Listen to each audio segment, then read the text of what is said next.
ने मैया से कहा था मैया हम अमर हैं। माता जी ने कहा कि महाराज आप अकेले अमर बन के बैठे हो, हम ऐसे हमें भी अमर करो। लेकिन जिसके भाग्य में जो नहीं है उसे नहीं हो सकता। जैसे तैसे भगवान ने कथा भी श्रवण कराई, लेकिन माया रूपी निद्रा ने ऐसा प्रभाव दिखाया कि माता जी कथा को सुनते सुनते बीच में सो जाती। माता सती ने अपने शरीर का परित्याग किया, दक्ष ने भोले बाबा का अपमान किया। उस अपमान के घूंट को पी करके माता सती बहुत क्रोध में भर गई। कहा अरे अभी तक तो दक्ष तूने मेरा अपमान किया, आज तूने मेरे पति का अपमान किया। कोई पतिव्रता स्त्री अपना अपमान तो सहेगी, लेकिन अपने पति का अपमान नहीं सहेगी। माता सती ने तुरंत क्रोध में भर के कहा दुष्ट, अरे तुम मेरे पिता थे, इस सम्मान से मैं अभी तक आदर करती थी, लेकिन अब मैं जाऊंगी तो भोलेनाथ क्या कहेंगे। आओ देवी, तुम्हारे पिताजी ने तुम्हारा कैसा स्वागत किया। अरे मेरे पति ने मुझे इतना मना किया, फिर भी नहीं मान करके मैं यहाँ चली आई, और इस प्रकार तुमने अनादर किया है। तुरंत यज्ञ के बगल पर बैठ करके योग अग्नि को अपने शरीर में प्रज्वलित करके और इस शरीर को जला करके भस्म कर दिया। कल हमने बताया था ये शरीर 5 तत्वों से बना है। क्षिति जल पावक गगन समीरा पंच रचित है अरुण शरीरा। अग्नि से बना है, तो मैया ने इस शरीर के अंदर अग्नि का आवाहन करके जला करके भस्म कर दिया। बाद में भोलेनाथ को पता चला, वीरभद्र को बुलाया। वीरभद्र ने सारे यज्ञ को तहस नहस किया, दक्ष की मुंडी को पकड़ के यज्ञ में स्वाहा कर दिया। सभी देवताओं ने मनाया। उन्होंने कहा भैया यज्ञ पूरा हो, लेकिन जजमान कहाँ है। कहा जजमान तो ये पड़ा, लेकिन सिर हवन में स्वाहा हो गया। तुरंत ब्रह्मा जी ने विनय किया। भगवान भोलेनाथ ने कहा कि जो सर्वप्रथम मिले उसका सिर लेकर आओ। तो पास में एक बकरा खड़ा था, उस बकरे को सिर को लाया और दक्ष की गर्दन पर रख दिया। अभिमान में भरा हुआ, अभिमान कहाँ सिर पर चढ़ जाता है, तो दक्ष को अभिमान आता। बड़ा अधिकार दक्ष जब पावा, हृदय अभिमान इतना भर गया कि भोलेनाथ को ही गालियां देने लगा। भगवान ब्रह्मा भगवान विष्णु जब स्वागत सभा रखी, सभी देवता खड़े हुए, लेकिन भगवान ब्रह्मा विष्णु खड़े नहीं हुए। विष्णु ब्रह्मा से तो दक्ष ने कुछ नहीं कहा, लेकिन भगवान भोलेनाथ को अनेक गालियां दी। भगवान कुछ नहीं बोले, और भगवान ने इस प्रकार बकरे का सर लगाया। अभिमान चूर चूर हुआ। दक्ष ने भगवान की बहुत सुंदर सी स्तुति करी, यज्ञ को पूर्ण किया, और अगले जन्म में हिमाचल के यहाँ माता पार्वती का प्रादुर्भाव। बड़े धूमधाम से नारद जी गए। नारद जी को जन्म पत्रिका दिखाई हिमालय राजा ने कि मेरी पुत्री की कैसे योग है, कैसा वर मिलेगा। सब कुछ बताया कि सब लक्षण संपन्न कुमारी हुई है, सत्य पतित प्यारी, संतों को बड़ी प्रिय होंगी। अरे कई माताएं तो इनका अनुसरण करके एक पतिव्रता की प्रतिज्ञा करेंगी। अनेक उपचार उन्हें सुनाए। बाद में उन्होंने जब तपस्या करी, नारद जी ने कहा बस कुंडली में थोड़ी सी कमी। किस चीज की? बोले इन्हें पति ऐसा मिलेगा अमंगल वेशभूषा, ना तो जिनके माता का पिता, ना पिता का पता, ना घर ना द्वार, शमशान में रहने वाला होगा, अमंगल वेश वाला होगा। मेरा रानी दुखी हो गई, कहने लगी महाराज ऐसे वर्षे में अपनी पुत्री का विवाह नहीं कर सकती। अरे जिंदगी भर मेरी बच्ची घर में बैठी रहे, पर मैं ऐसे वर के साथ विवाह नहीं करूंगी। हिमाचल ने समझाया। भगवान नारद जी ने कहा कि ये सारे अवगुण हैं, ये गुणों में भी बदल सकते हैं। बोले कैसे? बोले अगर तुम्हारी कन्या भगवान भोलेनाथ की साधना करे तो ये सारे गुण भगवान शंकर में हैं, क्योंकि उनके माता पिता का तो पता नहीं, ना भोलेनाथ के घर है ना द्वार है, शमशान में रहने वाली। इसीलिए उसका अगर साधना करेंगे तो निश्चित रूप से होगा। पार्वती ने बात मान करके नारद जी को गुरु बना लिया और अपने गुरु के अनुसरण करके निकल पड़ती है। हिमालय की कंदराओं में रह करके अनेक वर्षों तक तपस्या की। 1000 वर्ष तक माता जी ने नीचे घास और पत्ते वृक्ष से गिर जाते हैं, उनको बीन बीन कर खाया। बील पत्र नीचे गिरते, उन बील पत्रों को खाया। इनका सारा शरीर चिपक जाता है। इनका एक नाम पड़ता अर्पणा। जो सब कुछ भोलेनाथ को अर्पण कर दे। अक्षय तृतीया बड़ी सुंदर सा ये पूजन करती हैं। तीजा का व्रत आता, उस रात्रि में रात्रि भर बैठ करके बालू का शिवलिंग बना करके मैया पूजन करती है। उसी दिन भगवान भूतनाथ भोलेनाथ दर्शन देकर कहते हैं कि हम तुमसे विवाह करेंगे, तुम अपने घर जाओ। हिमाचल राजा चारों तरफ उन्हें ढूंढते हैं और ढूंढते ढूंढते अपनी जब प्रातः काल वो नदी में शिवलिंग विसर्जन करने के लिए जाती हैं, उसी समय उनके पुत्रियों ने मिल जाते हैं। सप्तऋषि भी आते हैं। सप्तऋषि पूछते हैं देवी किसकी साधना कर रही हो, किसके लिए तप कर रही हो? तो माता कहती हैं कि भगवान भोलेनाथ को पति स्वरूप में पाने के लिए तप कर रही है। सप्तऋषियों ने कहा कि अरे नारद जी का तो खुद विवाह नहीं हुआ, वो तो चाहते किसी का विवाह ना हो, सब हमारे जैसे ही बने रहे, इसीलिए उन्होंने तुम्हें भजन पूजन में लगा दिया। अगर तुम हमसे पूछती तो हम बहुत बढ़िया वर बताते। बीच वाले जब संबंध करवाते तो वैसे हम बताते, वहां करवाते अच्छी जगह। तो ये सप्तऋषियों ने कहा कि हम बता दें तुम्हें बहुत सुंदर वैकुंठवासी लक्ष्मी जिनके चरण दबाती हैं, शेष सैया पे विराजने वाले क्षीर सागर में रहने वाले भगवान नारायण से हम तुम्हारा विवाह कराते हैं। माता पार्वती ने कहा कि गुरु के वचन प्रतीत न जेहि, सपने सुगम न सुधि निधि देहि। जो अपने गुरु के वचनों को नहीं मानेगा, उनके अनुसरणों पर नहीं चलेगा, उसे जिंदगी में कभी सुख की प्राप्ति नहीं। मेरे गुरु नारद जी ने मुझे बताया है, मैं उनकी बात मानूंगी। एक नहीं मुझे 1000 जन्म लेने पड़े तो भी लूंगी, और भगवान भोलेनाथ भी आकर मना कर दें तो भी मैं मानने वाली नहीं। जन्म कोटि लगी रगर हमारी, वरम शक्ति ना तो रहम कुमारी। विवाह करूंगी तो भोलेनाथ से करूंगी, नहीं तो किसी से नहीं करूंगी। सप्तऋषि ने जाकर भोलेनाथ से कहा सरकार आपने जिसकी परीक्षा लेने के लिए भेजा था, कन्या परीक्षा में सफल हुआ। बड़े धूमधाम से भोले बाबा का श्रृंगार हुआ। नंदी बाबा ने बढ़िया ताजी ताजी चिता की भस्म लाकर बाबा को लगाई। बड़ा सुंदर सा सिंगार बाघांबर लगा करके नंदी के ऊपर बैठ करके बारात लेकर चल दिए। सभी देवता आगे आगे चले जा रहे जनवासी की तरफ, और जैसे ही जनवासी में पहुंचे तो गांव के बुजुर्ग लोग स्वागत करने के लिए आगे खड़े हुए थे। सभी ने देखा बड़ी सुंदर बारात आ रही है, सजी धजी आ रही है। कोई हाथी पे आ रहा है, कोई घोड़े पे आ रहा है, कोई विमान से चल करके आ रहा है, कोई भैंसे पे आ रहा है। सभी ने कहा भैया कितनी सुंदर बारात है। सबसे पहले इंद्र ऐरावत हाथी पर बैठे बैठे आए। सभी ने दंडवत करी कि ये दूल्हा सरकार है, अरे हाथी पे बारात आती होगी। हाथी भी ऐसा नहीं, 7 मुख वाला हाथी है, ऐरावत हाथी, 7 सूंडें हैं। देख करके कहने लगे ये दूल्हा सरकार है। इंद्र ने कहा भैया दूल्हा हम नहीं, दूल्हा तो पीछे आ गया। कहने लगे बताओ बाराती इतने खूबसूरत है तो दूल्हा कितना सुंदर होगा, अद्भुत होगा। पीछे से आगे बोले बड़ो भगवान अपने विमान में बैठ करके आए। बोले यही दूल्हा है क्या? बोले नहीं दूल्हा तो पीछे आ रहा है। अब नारायण भगवान अपने गरुड़ पर सवार होकर के आए। कहने लगे निश्चित रूप से यही होंगे। अरे गरुड़ पर बैठ करके आ रहे हैं। भगवान ने कहा दूल्हा हम नहीं, दूल्हा तो पीछे आ रहे हैं। सभी कहने लगे वाह भैया बाराती इतने सुंदर अद्भुत है तो दूल्हा तो बहुत अद्भुत होगा। भगवान कहने लगे बिल्कुल दूल्हा तो बहुत अद्भुत है, तुम देखते रह जाओ। सभी लोग बैठे। भगवान ने कहा भैया जिसको जो पाना अभी पालो, बाद में किसी को कुछ मिलने वाला नहीं, क्योंकि भूत प्रेतों की बारात आ रही, उन्हें क्या पता क्या खाना क्या नहीं खाना। ऐसे भूत नहीं, बड़े भयंकर भूत, बड़े अमेरिका जापान इंग्लैंड विदेशों के भूत तक आए। भगवान ने सबको बुलाया।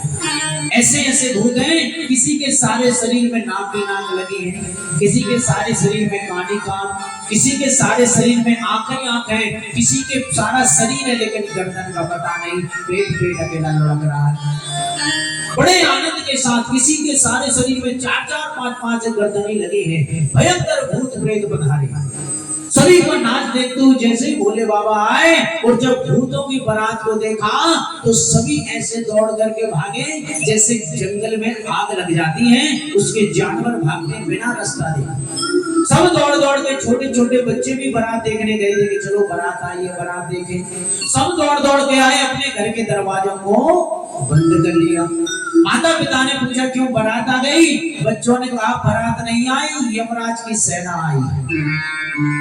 अरे ऐसी बारात जिसने देख ली अगर जिंदा बच गया तो बहुत भाग्य की बात है, ऐसी बारात तो हमने आज तक नहीं देखी। सभी जैसे ही पधारे और सभी जैसे ही भोजन करने के लिए बैठे तो भैया किसी के एक सिर और किसी के साथ साथ सिर। अब परोसने वाला कह रहा है कितनी पत्तल रखे हैं इनके लिए। अब एक व्यक्ति के पास पहुंचे, सारा शरीर है लेकिन सिर का पता ही नहीं कहाँ है। अब वो खड़ा हुआ है कि क्या परसे क्या ना परसे। ऐसे जब राम जी महाराज 14 वर्ष का वनवास भोग करके जब जनक जी ने उन्हें बुलाया था कि महाराज हमारे घर पर पधारो, कम से कम आपका भोजन का निमंत्रण। तो भगवान जब पधारे तो भगवान के साथ सब वानर भालू सब साथ में आए। भगवान ने कहा हमारे अतिथि ये भी हमारे साथ आए, सब लोग आएंगे। जनक जी ने कहा अवश्य पधारे प्रभु, जरूर आइए। अब भगवान ने सबसे कहा देखो, भगवान सोचने लगे ये तो बंदर भालू है, कैसे भोजन करेंगे, इन्हें तो कभी पता नहीं। भगवान जैसे ही बैठे भगवान ने कहा देखो जैसे हम भोजन करें वैसे तुम्हें करना है। जामवंत जी को समझा दिया, कहा देखो जैसे हम करें वैसे तुम्हें करना है। अब जैसे ही भगवान ने लिया और जैसे ही भोजन आया तो उसमें आंवले का अचार आया। अब भगवान ने जैसे ही आंवले को उठाया, आंवले को देख करके मुरब्बा था। भगवान ने कहा ये कैसी गुलाब जामुन है, बड़ी टाइट लग रही है। भगवान ने लेके ऐसे जोर से पकड़ी कि आंवला ऊपर उछल गया और आंवला ऊपर उछला तो भगवान ने फिर पकड़ा। पीछे जामवंत जी बैठे थे, जामवंत जी ने कहा कि पहले ऊपर उछालना है फिर बाद में पकड़ना है। तो वैसे ही जामवंत जी ने किया तो बंदर भालू बैठे थे, उन्होंने भी वैसे ही फेंकना प्रारंभ कर दिया। तो सारी पंगत तहस नहस हो गई।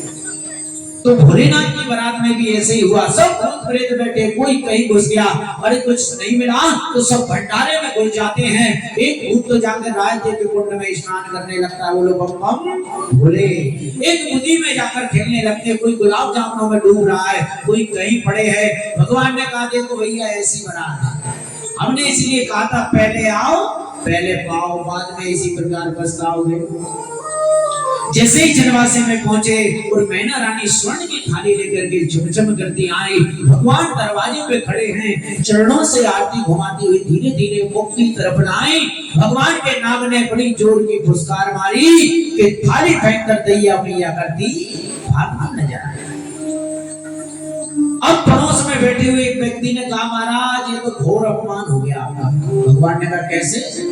बोले बताओ आपकी सासू माँ आई आपके सामने थाली फेंक के चली गई, ये तो महाराज बहुत बुरा हुआ है, ऐसा किसी की शादी में नहीं देखा हमने, आपकी शादी में हुआ।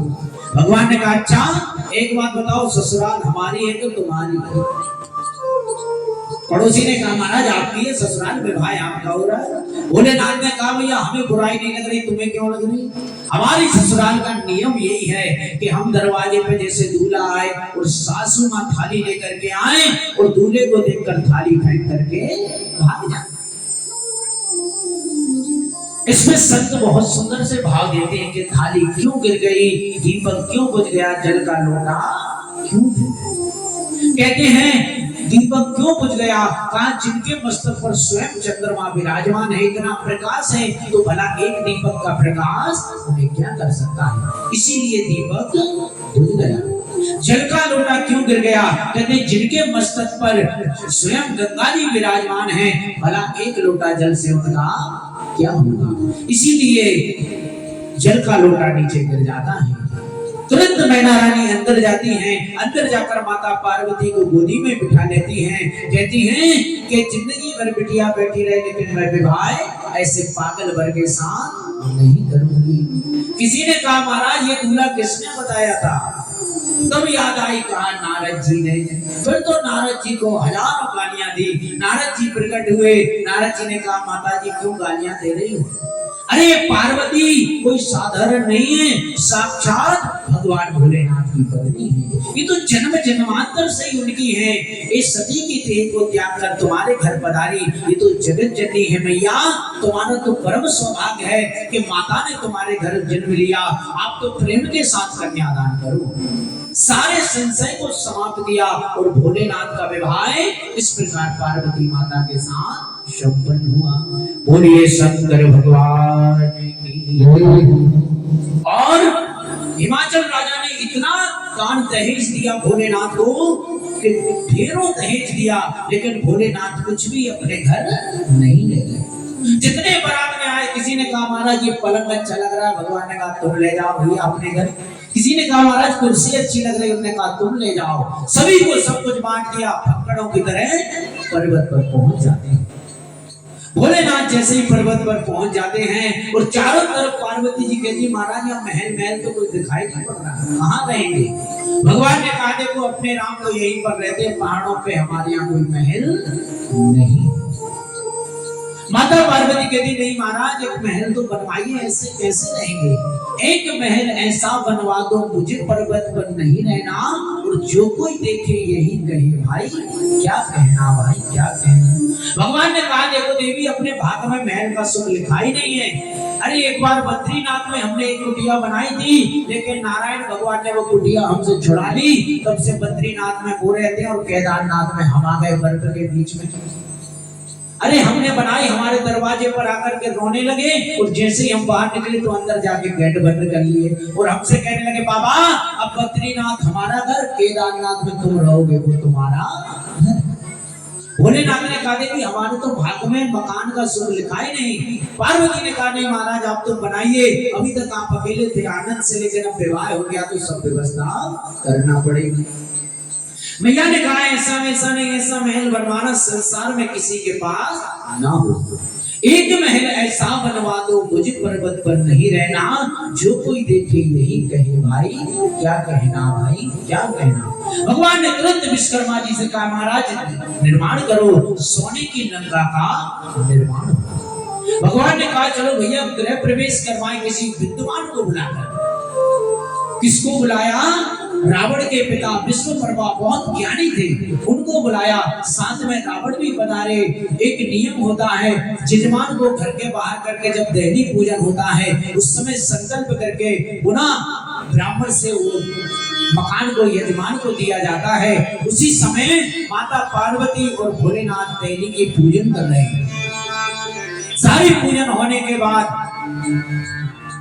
जैसे ही संकल्प का नंबर आया तो वहां संकल्प करने से रावण ने मना कर दिया।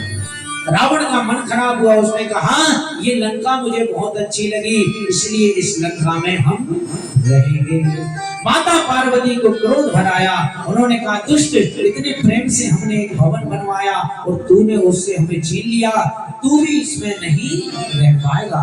एक दिन मेरे स्वामी का अंश आएगा और इसे जला करके राख कर देगा और तू भी इसमें सुख से नहीं रहेगा। तो वही रावण की लंका को हनुमान जी, भगवान शंकर के 11वें अवतार हैं हनुमान जी। हनुमान जी महाराज ने अपनी पूंछ में आग लगा करके सोने की लंका को जला करके राख कर दिया, माता के वचनों को पूर्ण किया। इस प्रकार भगवान भोलेनाथ आनंद से कैलाश पर्वत पे रहते हैं। बोलिए शंकर भगवान की, भोलेनाथ की।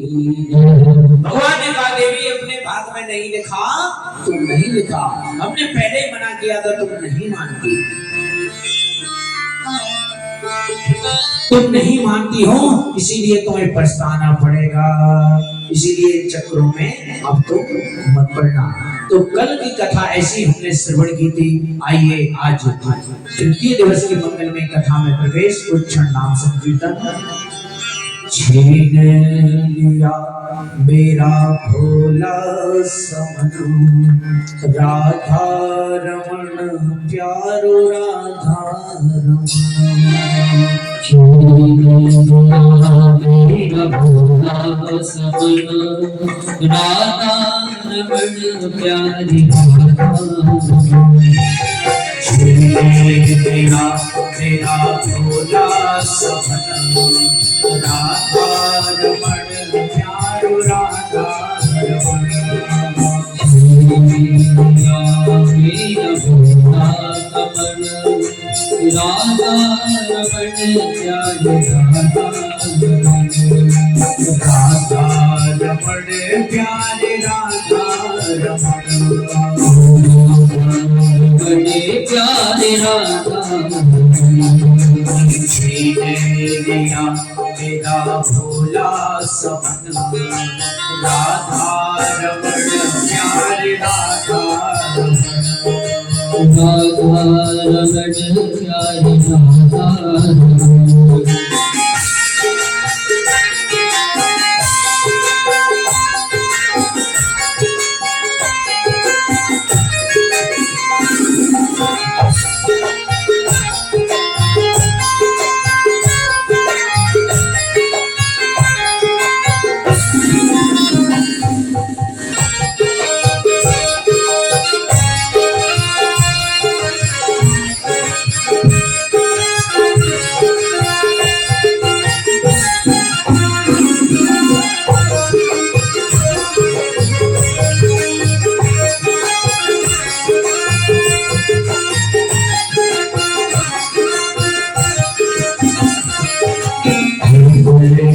ब्रज का बसैया भगवाना ब्रज का बसैया गोकुल भगवाना ब्रज का बसैया भगवाना ब्रज का बसैया सखियों का मोहन बुरना का कन्हैया सखियों का मोहन माता कन्हैया सखियों का मोहन बुरना का कन्हैया सखियों का मोहन माता कन्हैया तो कथीवन और निर्धन कथन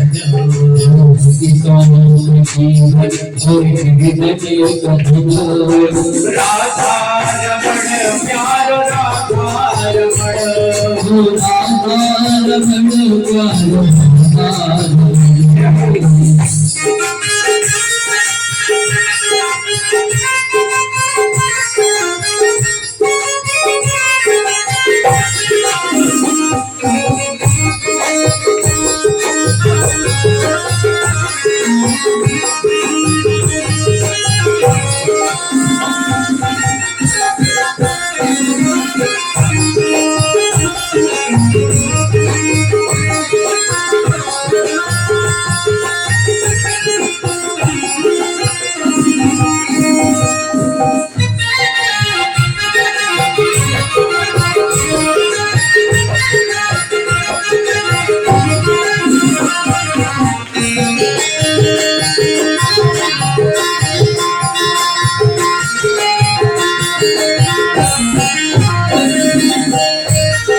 मेरा भोला समन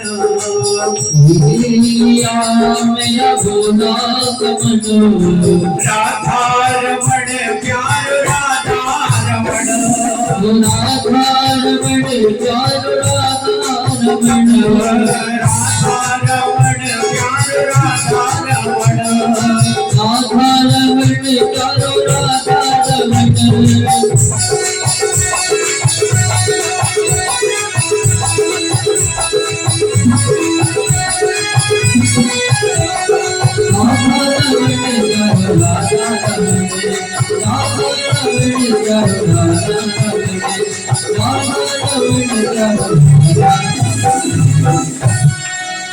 भगवान शंकर जय हो भगवान भगत बामन भोलेनाथ का बड़ा आनंद के साथ विवाह हुआ। मैत्रेय मुनि ने विदुर जी से कहा, विदुर जी इस प्रकार भगवान ने सती कहा परित्याग करके पुनः माता को पार्वती स्वरूप में प्राप्त किया। भगवान भोलेनाथ ने भी माता सती का परित्याग किया था। कब? जब भगवान कुंभज ऋषि के पास कथा सुनने गए और जब जैसे ही पहुंचे तो बड़ा सुंदर सा कुंभज ऋषि ने उनका स्वागत किया, सत्कार किया कि आओ माता जगत जननी पधारी है। लेकिन जब वो भगवान से कथा सुनाने के बाद में कुंभज ऋषि ने भगवान शंकर से कहा, महाराज थोड़ी सी कथा आपकी सुनाओ। तो जब भोलेनाथ ने कथा सुनाई तो माता सती ने कहा, ये कैसा भक्ता हमारे स्वामी से स्वयं कथा सुन रहा है। वहां वक्ता के मन के भाव को चेंज बदल दिया तो तुरंत जब जैसे ही निकली तो जैसे ही जाती है बिना संग मांग त्रिपुरारी और चली संग दक्ष कुमारी। पहले क्या कहा था कि आइए जगत जननी माता पधारी है, लेकिन जब जाने लगी मुनि से विदा मांगी तो उस समय क्या लिखते हैं गोस्वामी तुलसीदास कि दक्ष कुमारी जाए। कहा महाराज पहले तो बड़े सम्मान के साथ बुलाया था, कहा पहले आई थी तो कथा सुनने का भाव अलग था, लेकिन कथा सुनकर के जा रही है तो भाव परिवर्तन हो गया, इसीलिए केवल दक्ष कुमारी कहा। रास्ते से जा रही थी, भगवान सीता जी को वन में ढूंढ रहे थे, सीते सीते चिल्ला रहे थे, हे वृक्ष, हे मधु, हे मृग, हे सैनी, तुमने कहीं देखी है मेरी सीता मृगनैनी? उसकी जैसे नैन कहीं तुमने देखे हैं? रो रहे हैं। राम जी को देख करके श्री भोलेनाथ कहने लगे, जय हो प्रभु, जय हो सच्चिदानंद। ये प्रभु कितनी सुंदर लीला कर रहे हैं, ऐसा लग रहा है जैसे सचमुच आपकी पत्नी खो गई, लीला आप कर रहे हैं। पार्वती जी ने कहा, महाराज आप कह रहे लीला सच्चिदानंद? अरे उनकी पत्नी खो गई, वो अपनी पत्नी को ढूंढ कर आप कह रहे सच्चिदानंद? ना सत का पता, ना चित का, ना आनंद का, वो तो रो रहे हैं। भगवान कहने लगे, देवी ये तो प्रभु की लीला है। कहा नहीं महाराज मैं नहीं मान सकती, ये लीला नहीं हो सकती। भगवान ने कहा, देवी नहीं मानती हो तो जाकर परीक्षा ले लो, हम इस वृक्ष के नीचे बैठे हैं। माता सती जाती है और कुछ समझ में नहीं आता तो सीता जी का स्वरूप बना लेती है और आगे आगे राम जी के चलने लगती है। लक्ष्मण जी देखते हैं कि ये क्या हो गया माता जी को, तुरंत हाथ जोड़ के नमस्कार किया। भगवान राम ने देखा, राम ने अपना नाम बताया, अपने पिताजी का नाम बताया कि मैं राम दशरथ पुत्र। माता जी प्रणाम, भोले बाबा कहाँ अकेली अकेली कहाँ घूम रही, अकेली अकेली कहाँ घूम रही हो? उन्होंने जैसे ही देखा तो कहने लगी कि महाराज ये तो मेरे स्वरूप को जान गए। जैसे ही बैठती है जिधर देखती है उधर